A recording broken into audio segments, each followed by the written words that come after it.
Hi, this is Alex from phpacademy.org, back with another video for the new Boston.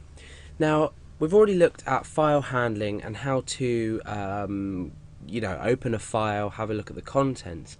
However, what we need to look at is how we can read a specific directory and list all files. So you've probably already guessed there's going to be a loop somewhere in here to loop through the contents of a directory and display each file.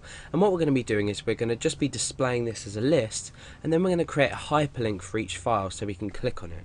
Now, first of all, let me explain why this might be useful. Let's say you were creating some kind of file-based photo gallery, and you wanted to have several folders, for example. Let's just take a look at the directory structure that I've chosen. I've got file.php, which I have open in my text editor, and I've got this files directory here. Now inside here, let's just put a star in there. We've got first file.txt, second file.txt, and third file.txt. Now what we're going to be doing is we're going to be looking inside this files directory and listing all files.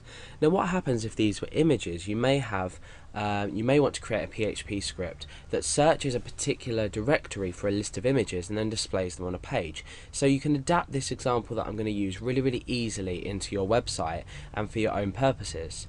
So we're going to be using two different functions. We're going to be using the open directory and the read directory. Now you've probably guessed the difference between the two. The open directory function will actually open the directory and load it into a handle, much like we've done previously with loading a file into a handle. Then we can do something with it.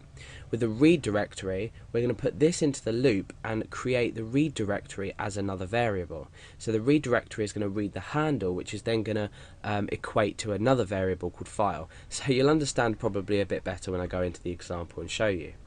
So the first thing we need to do is set up a variable called directory, and I'm doing this simply so I can reuse this over and over again in my program. Now remember, the directory that we want to open is files, so I'm going to just type in files there. I'm not going to include any trailing slashes or anything like that. I'm going to let my program handle this later on, especially when, say, you were releasing some kind of script that you use this to the public. You might want to create a variable such as file to read or something. Now you don't want your user to have to think, oh, do I need to put a slash there or a forward slash here or whatever. So you just want to have this as a single string with no other symbols in, just to make it a lot easier for you and anyone that might be looking at your code. So now what we want to do is we want to create a handle with using the opendir function. So we say handle equals opendir, and obviously we're going to be opening the directory that we've just specified, but then what we're going to be doing is appending on a forward slash. So in actual fact, when you read it in here, the directory is going to look like that, but we're just leaving this up to this line of code.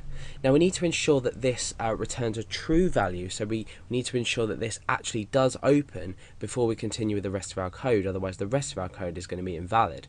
So what we need to do is put this in an if statement, much like we've put in a few other things like connecting to a database, for example, or just anything really we want to return true. So we can do this, we can set a variable at the same time as calling a function. So if this is true, then we need to go ahead and continue with the next step. Now just for purposes of aesthetics, making it look nice, I'm going to echo out looking inside, and then I'm going to put the directory name just here. So I'm going to say directory like that, so it will read looking inside files. This is another reason I didn't do slashes, because we're just going to specify the directory as plain string, how we want it to look and what we're looking inside. And I'm just going to append a break on there. I'm also going to enclose this directory text inside single quotation marks. Let's have a look at it at the moment. Okay, so it says looking inside files, so I want just single quotation marks on the outside of this to ensure that we enclose it. So I'm going to put a single quotation mark there and escape that character so it doesn't interfere with the start or end of our string, and I'm going to do the same just after that break and then put a escape character there, I'm sorry. So now let's refresh and we can see that that's just been enclosed in single quotation marks, and we can even then just add a colon just to make it look a bit nicer. Okay, so we've established our little welcome, or our little message telling everyone what we're doing. Now what we need to do is we need to actually read the directory. So this is slightly different. We're going to be using a while loop. So let's come down a bit and we'll set up the skeleton for our while loop.